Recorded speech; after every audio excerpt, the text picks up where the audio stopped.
Hello students, let's take a pledge as always. I, Ajit Kaur, commit to be vigilant and bear in mind at all times the risk to myself and my colleagues from COVID-19. I promise to take all necessary precautions that prevent the spread of this deadly virus. I promise to follow and encourage others to follow the key COVID appropriate behaviors. To always wear a mask, face cover, especially when in public places. To maintain a minimum distance of 6 feet from others. To wash my hands frequently and thoroughly with soap and water. Together we will win this fight against COVID-19. Hope you all are fine and fit and staying at your home only. Okay, this is your preparatory assignment number 1. You all have to learn this. ये हमारा first chapter है हिंदी व्याकरण का. Chapter number 1 भाषा, लिपि और व्याकरण. आज हम इसे लर्न करेंगे. This is for your exam. सबसे पहले हमारे बहुविकल्पी प्रश्न हैं. फर्स्ट क्वेश्चन है भाषा कहते हैं. किसे कहते हैं? पढ़ने के ढंग को, विचारों या भावों के आदान प्रदान को या अस्पष्ट ध्वनियों को. किसे कहते हैं? विचारों या भावों के आदान प्रदान को भाषा कहते हैं. सेकंड है संविधान द्वारा मान्यता प्राप्त भारतीय भाषाओं की संख्या है. कितनी है? 22. भारतीय भाषाओं की संख्या संविधान द्वारा मान्यता प्राप्त 22 हैं. भाषा को लिखने का ढंग कहलाता है. लिखने का ढंग क्या कहलाता है? लिपि. व्याकरण के प्रमुख अंग हैं 3. कितने प्रमुख अंग हैं? 3. हिंदी भाषा की लिपि है. हिंदी भाषा की लिपि कौन सी है? देवनागरी. इन भाषाओं की लिपियों के नाम लिखिए. अब देखो, अब ये सभी भाषाएं हैं. हमने जो चैप्टर रीड किया था, फर्स्ट चैप्टर हमारा था भाषा, लिपि और व्याकरण, हिंदी व्याकरण का.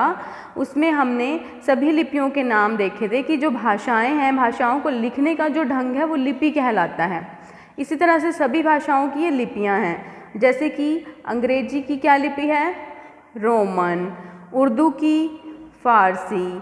संस्कृत की देवनागरी. जर्मन की रोमन. पंजाबी की लिपि क्या है? गुरमुखी. बांग्ला की लिपि देवनागरी. हिंदी की लिपि देवनागरी. नेपाली की लिपि देवनागरी.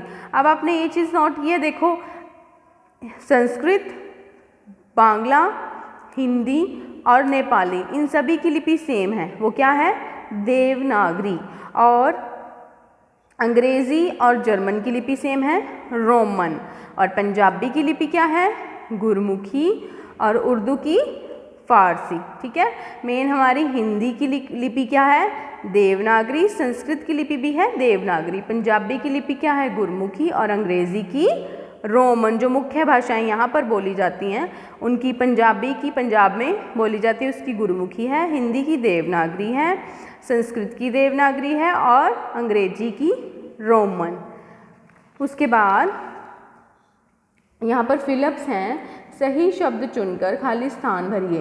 फर्स्ट हमारा है पंजाब प्रांत की भाषा डैश है. क्या है पंजाब प्रांत की भाषा? पंजाबी. समाचार वाचन डैश भाषा का उदाहरण है. समाचार वाचन कौन सी भाषा का उदाहरण है?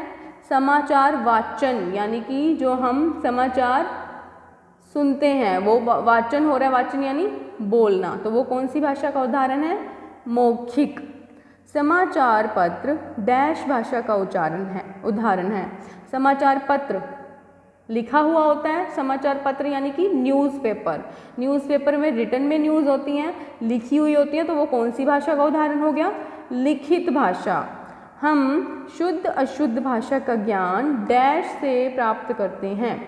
शुद्ध अशुद्ध भाषा का ज्ञान, जो शुद्ध और अशुद्ध भाषा का ज्ञान हमें कौन कराता है? व्याकरण यानी कि ग्रामर. ग्रामर से, व्याकरण से हमें पता लगता है हमारी भाषा कितनी शुद्ध और कितनी अशुद्ध है. तो हमें शुद्ध अशुद्ध भाषा का ज्ञान व्याकरण से प्राप्त करते हैं हम. भारत के संविधान में डैश भाषाओं को मान्यता दी गई है. अभी संविधान में कितनी भाषाओं को मान्यता दी गई है? 22.